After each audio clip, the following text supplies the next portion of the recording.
Bonjour, ici Message Lumière de la famille Myriam. Je suis avec Chantal. Bonjour. Et Mathieu. Bonjour. Et moi je m'appelle Anne. Nous voulons te chanter un refrain de circonstance. Jésus, Marie, Joseph, bénissez notre famille. Jésus, Marie, Joseph, bénissez notre famille. Tu as deviné? Aujourd'hui, nous célébrons la Sainte Famille de Nazareth. C'est notre fête patronale parce que la Sainte Famille, c'est notre modèle. J'aimerais demander à Mathieu et à Chantal comment, à partir de la parole de Dieu, ils ont approfondi le sens de cette fête.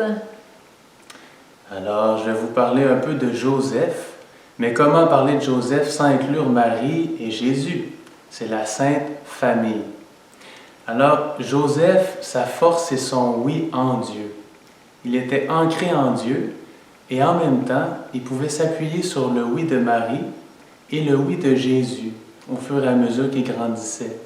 Donc, ce sont des oui interreliés autant que personnels, les grands oui. Et Joseph, avec son humilité, il prenait pleinement et uniquement sa place, tout comme Marie et Jésus. Ce qui faisait que la communion pouvait circuler, l'amour pouvait circuler librement entre eux. Et ça m'émerveille.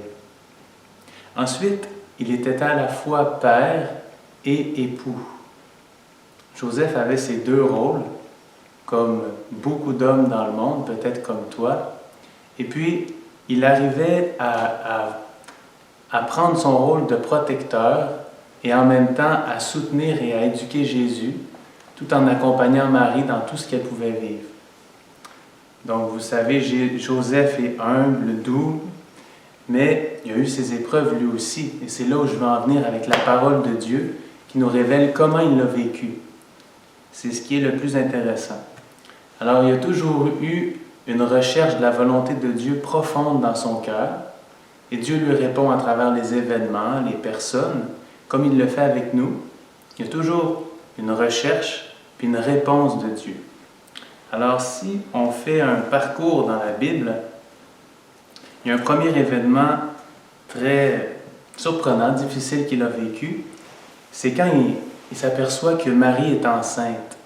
Et là, il nous donne toute qu'une leçon. Il nous enseigne qu'il faut aller jusqu'au bout, maximum, au bout de l'abandon humain possible pour décrocher une réponse de Dieu parfois.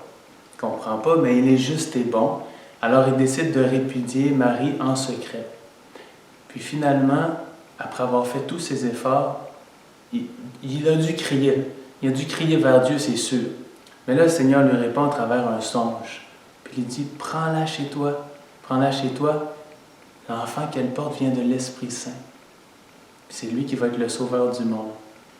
Alors il commence à comprendre. Ensuite, la visite des mages. Ben là, il découvre qu'il y a un mystère à protéger. Que ce mystère-là, c'est Jésus. Puis il dit oui, il adhère. Puis ensuite, un autre songe. Bon, la fuite en Égypte. Puis ainsi de suite. Alors, Joseph nous enseigne, je pense, à vraiment nous abandonner, à être humble et attentif à ce que Dieu attend de nous dans le moment présent et à ne pas avoir peur de crier vers lui. Seigneur, qu'est-ce que tu attends de moi? Qu'est-ce que tu ferais à ma place? Mais toujours en prenant compte de tous ceux qui vivent avec moi autour, comme il l'a fait avec Marie, avec Jésus. Et moi, j'ai été vraiment frappée par la première lecture en cette fête de la Sainte Famille.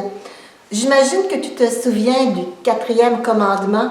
Honore ton père et ta mère pour vivre longuement. Mais j'avais pas réalisé à quel point c'était important pour le Seigneur, le respect, l'amour qu'on peut donner à nos parents, surtout lorsqu'ils vieillissent d'une certaine façon. Puis même dans la première lecture, on dit, si ton père, son esprit l'abandonne, puis combien de personnes âgées, père ou mère, ont des problèmes cognitifs, bien, si son esprit l'abandonne, ta miséricorde, ta délicatesse va relever ta maison, ta famille, si elle était tombée suite au péché. Je trouve ça extraordinaire parce que je connais tellement de personnes qui prennent soin de leurs parents âgés, qui vont les visiter, qui sont au devant de leurs besoins, de leurs désirs. Puis c'est pas toujours facile lorsqu'ils sont en perte cognitive. Mais le Seigneur nous dit que celui qui glorifie sa mère ramasse un trésor. Celui qui respecte son père et qui l'aime, lui, bien, il est pardonné dans ses péchés. J'y vois vraiment comment le Seigneur aime les familles et combien il aime les personnes âgées. Et il est touché quand des personnes vont les aider, vont les visiter. Alors, c'est aussi cela, Noël, la Sainte Famille. Alors, rechantons notre refrain en demandant à la Sainte Famille de nous obtenir les deux grâces de ces deux témoignages.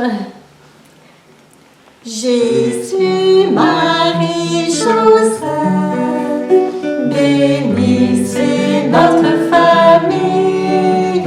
Jésus, Marie, Joseph, bénissez